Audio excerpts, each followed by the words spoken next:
Boa noite, meus alunos. Aqui é o professor Israel e nesta videoaula nós estaremos trabalhando sobre a história da educação.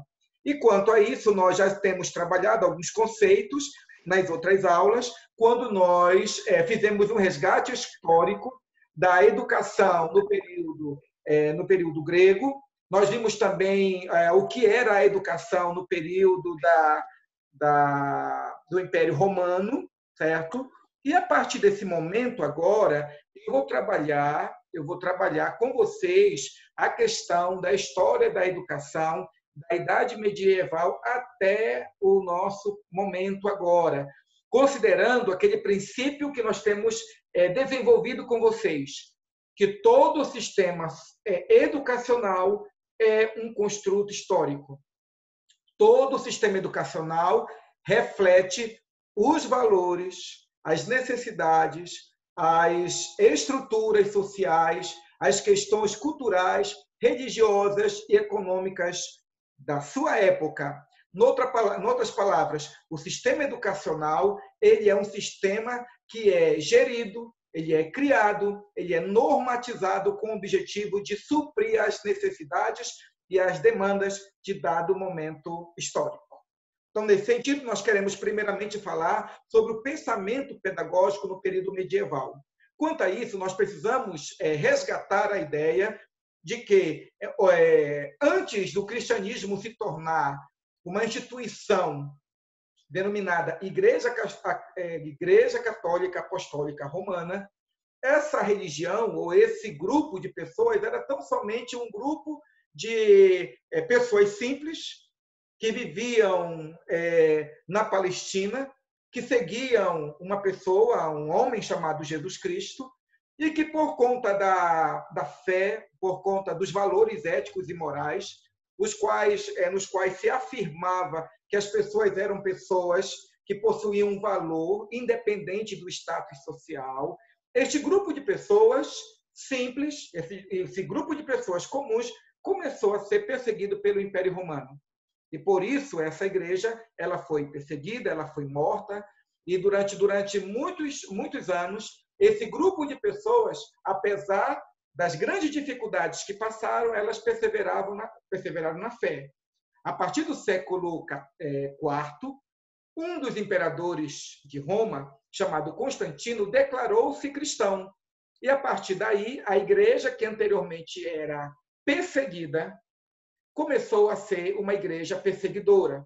Em que sentido, professor? No sentido de que ela saiu das catacumbas, ela saiu da posição de ser uma religião mal vista pelos imperadores e pela elite daquela época, e começou a ser a igreja ou a religião do imperador romano. E por conta disso, muitas pessoas se agregaram ao cristianismo, e o cristianismo saiu, podemos assim dizer, das catacumbas romanas e foi para os palácios romanos. E assim essa igreja ela começou a ter poder, começou a ter autoridade, começou a ter influência. Isso tornou o cristianismo uma força poderosa em todas as esferas. Quer dizer, tanto nos aspectos econômicos, tanto nos aspectos sociais, tanto nos aspectos bélicos, como também a sua influência também se fez presente também na educação. Para essa ideia, então, de que a religião cristã se tornou como que uma ferramenta ou um grupo ou um sistema poderoso naquela época, certo? Também conduzindo à educação, é que nós lembramos que a educação é a partir desse momento, quando o cristianismo ele se torna uma força na sociedade latina, na sociedade marcada pelo Império Romano, os valores cristãos eles começam a fazer parte do conteúdo, começam a fazer parte do currículo do sistema educacional daquela época. Isso quer dizer, então, que o cristianismo ele não se tornou simplesmente um grupo, não se tornou simplesmente uma estrutura preocupada tão somente com os aspectos religiosos. O cristianismo também se tornou uma instituição também preocupada com os aspectos educacionais. E partindo desse ponto, nós vamos ver que a educação, dentro dessa nova estrutura, a educação ela foi voltada para os valores religiosos, voltado para os valores éticos. Vamos lembrar que, anteriormente, uma das características da educação romana era o valor que se atribuía às leis e aos valores aos valores relacionados à honra, os valores relacionados à família, os valores relacionados à estabilidade da sociedade. O povo romano era um povo voltado para as regras, era um povo voltado para as leis. A civilização grega ela era marcada pelo valor dado à estética, à música, à retórica e à filosofia.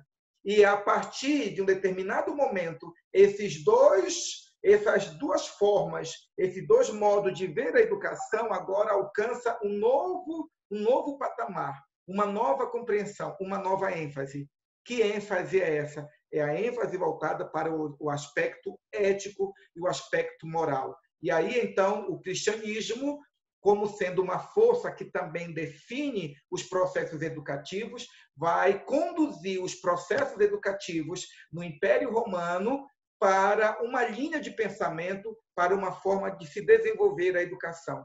E, nesse sentido, agora, o sistema educacional romano, do Império Romano, deve prezar, deve cuidar para que o seu sistema educacional, além de formar o ser humano na oratória, na retórica, nas leis, agora esse sistema educacional também deve formar o homem para que ele seja um homem voltado para Deus, que tenha compromissos éticos e morais a partir dos parâmetros cristãos. A partir daí surge um tipo histórico de educação, uma nova visão do mundo e da vida. As culturas precedentes foram substituídas pelo poder de Cristo. E pelo poder de Cristo, a que nós nos referimos aqui, são exatamente esses valores éticos e morais próprios do cristianismo. A partir daí, podemos dizer que foi criada uma educação para o povo, que constituía numa educação catequética e dogmática. O que significa uma educação catequética e uma educação dogmática?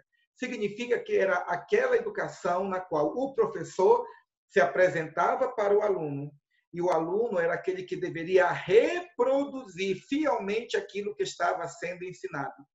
Considerando que a base da educação cristã era a teologia, era a fé, era natural que esse sistema educacional conduzido pela Igreja Cristã, levasse as pessoas a não questionarem aquilo que estava sendo ensinado. Fruto da dogmática, fruto da catequese, certo? Do entendimento de que as verdades estavam sendo enviadas, estavam sendo apresentadas, estavam sendo ensinadas pelo professor, não competia ao aluno questionar, visto que aquele que detinha a verdade, aquele que sabia o certo e errado, era o professor. Ele era a fonte plena de todo o conhecimento que o aluno ainda deveria alcançar, que deveria ainda adquirir. Os estudos medievais também eles compreendiam, além da teologia, além da moral e da ética, também eles compreendiam a gramática, a dialética, até a retórica, a aritmética, a geometria, a astronomia e a música. Isso quer dizer que havia uma preocupação nesse sistema educacional de formar também as pessoas dentro daqueles conhecimentos básicos e daqueles campos das ciências que até aquele presente momento haviam se desenvolvido, né? Aí nós percebemos que com a chegada de uma pessoa relevante na história da humanidade, de uma personalidade que vai mudar consideravelmente o rumo da história, que na pessoa de Maomé, foi fundada uma nova religião. E essa nova religião era o islamismo. E o islamismo, como a doutrina baseada no Alcorão, como o livro sagrado dos muçulmanos, se tornou como que um sistema religioso, como se fosse uma antítese ao cristianismo em determinado momento histórico. Isso quer dizer que para a igreja dar respostas, para a igreja se mobilizar contra esse novo sistema religioso que se apresenta, era preciso uma estrutura educacional que se fizesse competente para se valer contra esses novos sistemas educacionais. E esses novos sistemas educacionais e religiosos que estavam se apresentando. Dentro desse momento histórico é que se idealiza alguns sistemas educacionais para preparar aquele que professava a fé cristã a defender a sua fé. Olha, o mundo a partir de uma perspectiva teológica. Isto quer dizer que a educação dessa época, embora prezar pela ciência de então, embora estudar outros estudiosos importantes, outros pensadores daquela época, contudo, esse sistema educacional que foi criado pela igreja cristã, ela fazia com que todos os pensamentos filosóficos, toda a estrutura educacional fosse favorável tão somente ao sistema de crença da Igreja Católica Apostólica Romana. Isso quer dizer aquele princípio que nós já falamos em determinado momento de nossas aulas, quando nós falamos que o sistema educacional, que as estruturas educacionais, elas são estruturas ideológicas daqueles que estão no poder. Isso quer dizer que, não poucas vezes, a Igreja Católica ela se utilizou da estrutura educacional, do sistema educacional de sua época, exatamente para transmitir os seus valores, transmitir a sua visão de mundo. E qualquer pessoa que não se adequava aos valores religiosos propalados e defendidos pela Igreja Católica, essas pessoas eram colocadas de lado, elas não eram consideradas, e todo o sistema educacional também ele era desqualificado e desvalorizado. E aí nós lembramos da figura de um homem chamado Tomás de Aquino, ele que afirmava que a educação ela deveria contribuir para fazer com que desabrochasse nas pessoas os seus potenciais, as suas habilidades, as suas competências. Isso quer dizer que para este homem, chamado Tomás de Aquino, o processo educacional ele era fundamental, ele era importante para o desenvolvimento do ser humano. Contudo, aqui nós temos uma situação paradoxal, porque ao mesmo tempo que ele diz que o sistema educacional, que a educação faz com que o ser humano se desenvolva, o ser humano cresça, contudo, o sistema no qual ele estava e o qual ele defendia impedia que o ser humano pensasse por si mesmo, visto que a educação da igreja era uma educação dogmática e catequética. Ou seja, o aluno deveria falar, o aluno deveria reproduzir tão somente aquilo que era ensinado pelo professor. Ao lado do clero, a nobreza realizava a sua própria educação. E nessa educação havia o ideal do homem perfeito, do cavaleiro, daquele que tinha uma formação musical e que tinha conhecimento das artes liberais, que tinha um conhecimento da oratória, da retórica, das leis daquela época. E por isso, para muitos historiadores, embora a Idade Média ou a Idade Medieval ser vista como um local ou um momento histórico no qual o ser humano regrediu intelectualmente, hoje nós podemos dizer que, na verdade, esse período foi um período que também houve desenvolvimento tecnológico, houve desenvolvimento na educação, houve desenvolvimento da filosofia. Contudo, esse desenvolvimento não foi tudo aquilo que poderia ser. E aí você poderia perguntar, mas por que não foi tudo aquilo que poderia ser? Não foi porque, infelizmente, a Igreja Católica daquela época, o sistema religioso daquela época não permitiu que novos desenvolvimentos na ciência, na tecnologia, na filosofia, na medicina, na matemática fossem realizados, visto que a Igreja tomava para si o direito de dizer o que era certo e o que era errado em todas as esferas do existir e do fazer humano. E aí nós estamos diante de um novo momento histórico, né? Visto que, quando nós falamos de período medieval, nós estamos nos referindo do século V ao século XV, certo? Da nossa era. Isso quer dizer que, a partir do século XV, um novo movimento nós percebemos.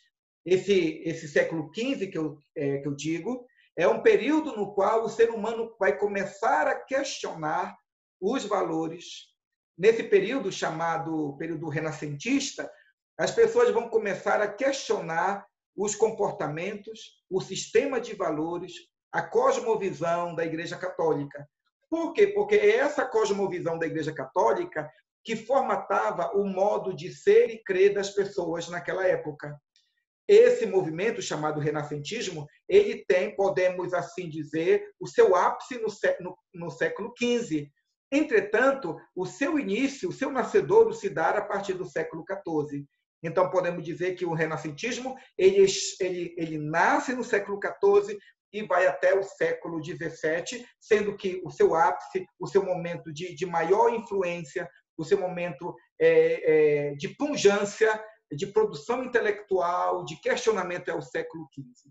E aí esse renascentismo ele possui algumas características fundamentais para nós entendermos o que foi a educação nesse período.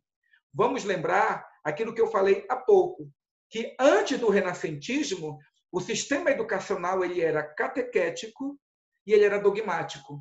E por ter essa característica catequética e dogmática, o sistema educacional ele era profundamente tradicional. Não questionava-se nem o professor e nem aquilo que ele ensinava. A partir da Renascença, uma nova conjuntura se estabelece. Que conjuntura é essa? É uma conjuntura na qual o antropocentrismo será lente de interpretação do mundo. Aí você diz, mas o que isso significa, professor? Significa que, a partir da Renascença, começou-se a perceber que as coisas, que as realidades, que o mundo ele não estava circunscrito aos valores e princípios teológicos da Igreja, mas que o homem, o ser humano, individualmente, ele deveria, como ser racional, como ser capaz de refletir sobre o mundo ao seu redor, o ser humano ele poderia olhar o mundo e explicar o mundo a partir de si mesmo, ou seja, tendo a si mesmo como referencial de observação e explicação do mundo ao seu redor. O antropocentrismo significa que agora o homem ele não precisa da igreja para dizê-lo o que deve fazer, o que deve crer e como deve se comportar. Porque no antropocentrismo, quem está no meio de todas as coisas é o homem. E o homem é a fonte e a base pela qual todas as coisas são observadas, explicadas e até mesmo questionadas. No antropocentrismo, a valorização do homem como ser racional e como a mais bela e perfeita obra da natureza se evidencia. A segunda questão a respeito do renascentismo, quando nós tratamos sobre suas características, nós falamos sobre o otimismo. Os renascentistas eles eram otimistas. Eles tinham uma visão positiva do mundo. Eles acreditavam no progresso, eles acreditavam na capacidade do homem, eles viam a beleza no mundo e eles eram capazes de perceber a beleza nas obras de arte, nas produções humanas.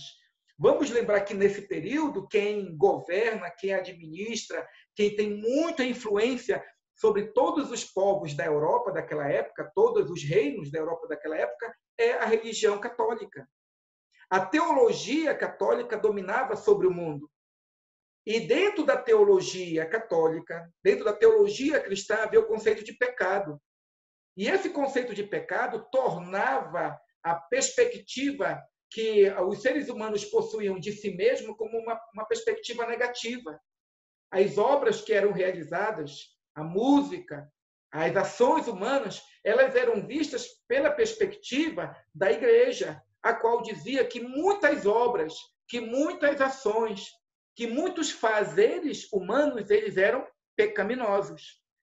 Aí vem a Renascença afirmando que o ser humano é belo, que o ser humano é inteligente, que o ser humano ele é capaz de por si mesmo pensar e refletir sobre o mundo.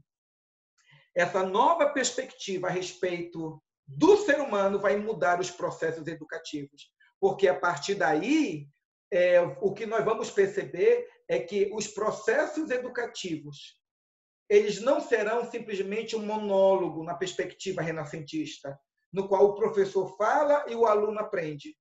A partir da Renascença, começou-se a perceber o ser humano como aquele que também aprende, aquele que tem voz, aquele que também tem opinião, aquele que também pode, em uma atitude autônoma, analisar o mundo ao seu redor e decidir a partir dessa análise. A outra questão também que o renascentismo vai colocar, gente, é o racionalismo. O que isso significa? Isso significa que, a partir da Renascença, gradativamente o ser humano ele foi acreditando que a razão humana era capaz de entender o mundo ao redor. E mais do que isso, alguns renascentistas chegavam até a afirmar que tudo aquilo que não fosse compreendido pela razão deveria ser rejeitado. E aí nós percebemos que, gradativamente, a Igreja Católica, ou a religião como um todo, podemos assim dizer, certo? Começou a ser colocado de lado diante desse princípio renascentista. Visto que a religião, as categorias religiosas como Deus, pecado, milagre, não poderiam ser explicadas racionalmente, então essas categorias ou essas realidades deveriam ser colocadas de lado. Por isso, percebamos o seguinte, algo extremamente importante. Esse renascentismo que resgata os valores, que resgata a cultura pagã, que resgata os escritos, quer seja dos gregos como dos latinos, esse renascentismo, enquanto movimento cultural, enquanto movimento econômico, enquanto movimento político, esse movimento ele vai interferir diretamente na vida religiosa das pessoas e vai também interferir na visão que elas têm sobre a importância da educação e do papel que elas têm nos processos educativos.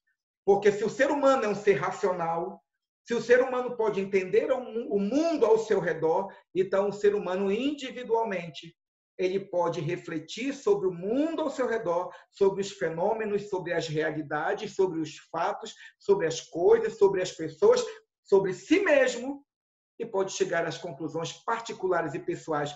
E essas necessariamente não precisam ser as mesmas conclusões da religião, as mesmas conclusões da igreja.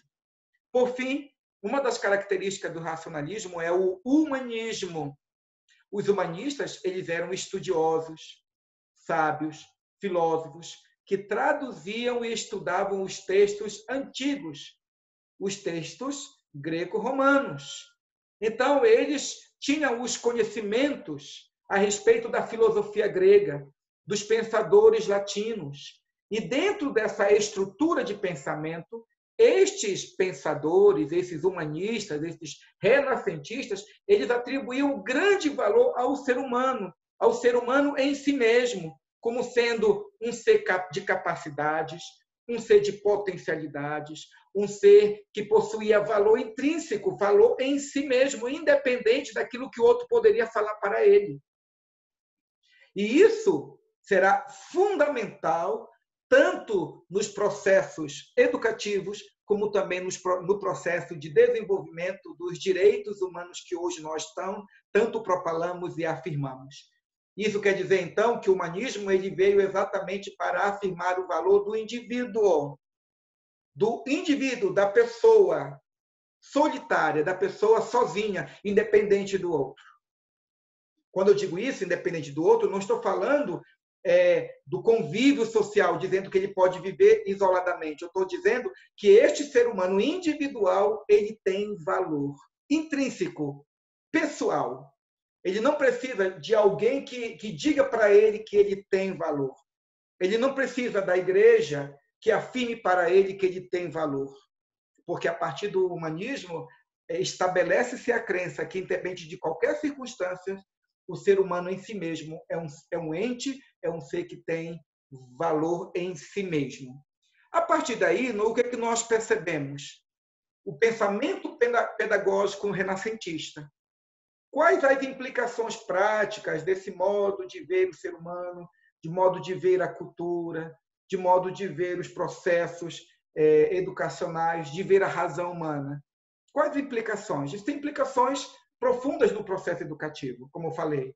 Porque na medida em que o renascentismo afirma que o ser humano é um ser racional e que pode compreender as realidades fenomênicas que o cercam, na medida em que o renascentista afirma que o ser humano é um ser competente, um ser de habilidades, é um ser de possibilidades, a partir daí começou-se a perceber todo o ser humano por essa perspectiva.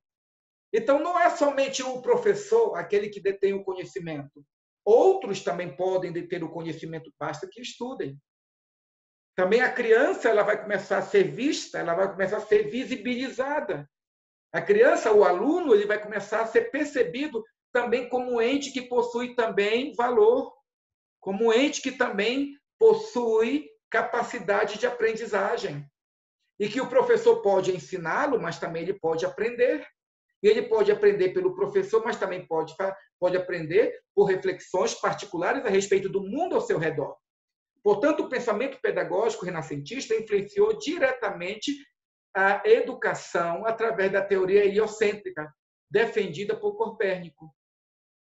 Aí você diz, mas como assim, professor? Porque na medida em que Copérnico ele diz, não, olha, a igreja está errada quanto a esse tópico, na medida que Copérnico ele confronta as supostas verdades da igreja naquela época, esse comportamento revolucionário de Copérnico, esse comportamento ele é um convite a outros comportamentos, a outros questionamentos, a outras ações revolucionárias, questionando o status quo, questionando a estrutura, não somente religiosa, mas também questionando a estrutura econômica, social e educacional daquela época.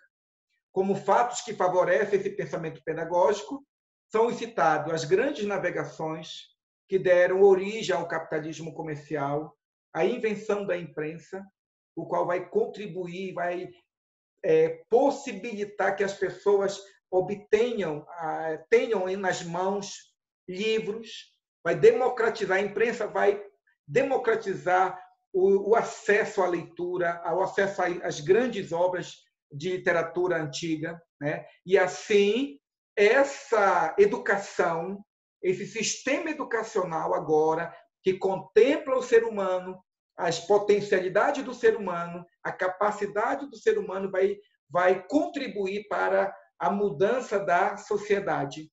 Aquela educação catequética, aquela educação dogmática, agora ela é gradativamente substituída por um sistema educacional que agora quer ouvir as pessoas falarem, quer possibilitar as pessoas questionarem.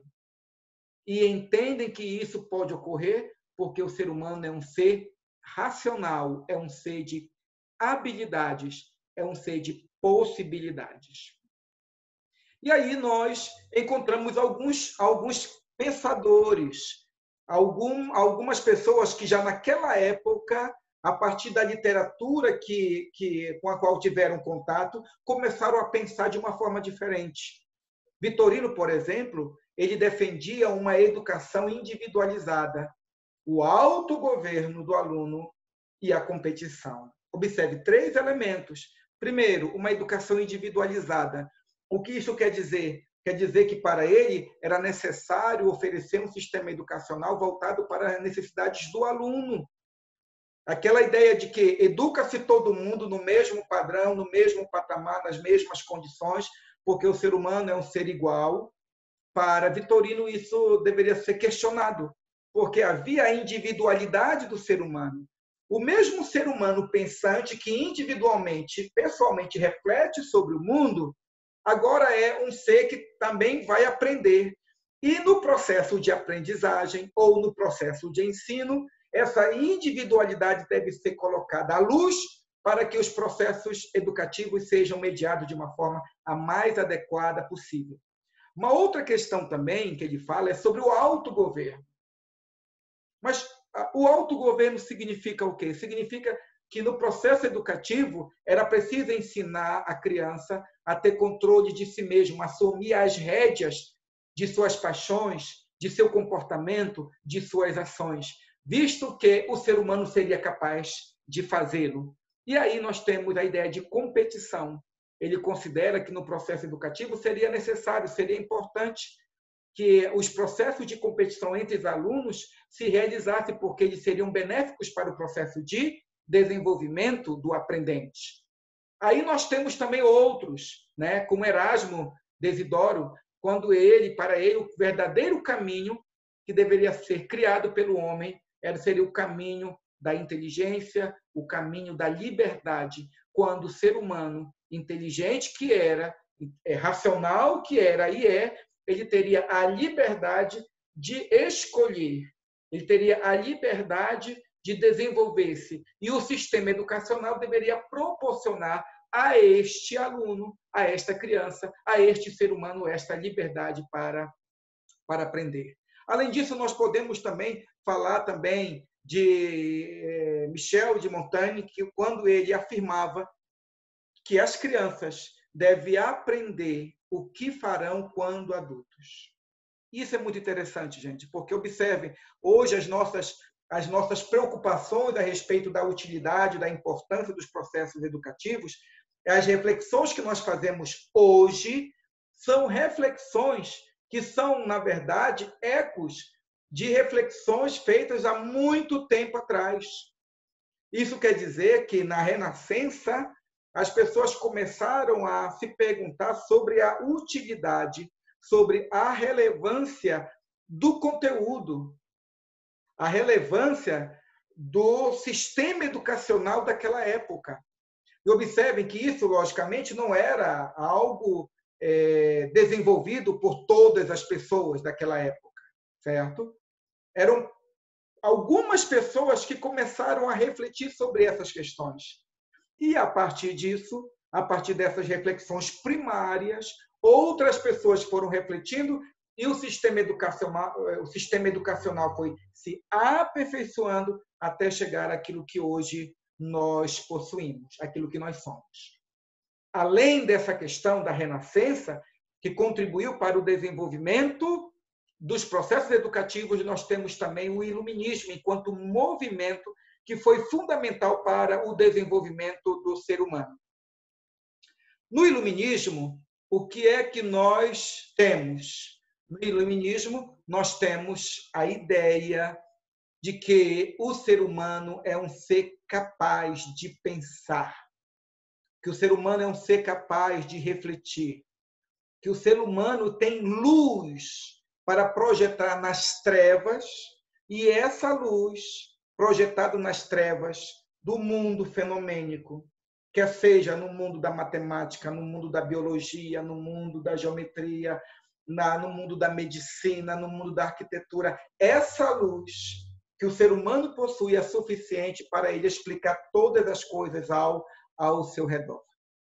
Esse iluminismo ele desenvolveu-se a partir do século XVIII, em específico, o qual se tornou aquilo que nós chamamos o século das luzes, da ilustração ou do esclarecimento. A origem, de fato, do iluminismo é o século XVII. Contudo, o ápice é o século XVIII, dada a sua influência. E o que esse iluminismo desenvolveu, o que esse iluminismo ensinou para a humanidade? A respeito disso, nós veremos em nossa próxima aula, quando nós estaremos trabalhando sobre este tema. Até a próxima, pessoal! e daqui a pouco nós retornamos para continuarmos a nossa videoaula.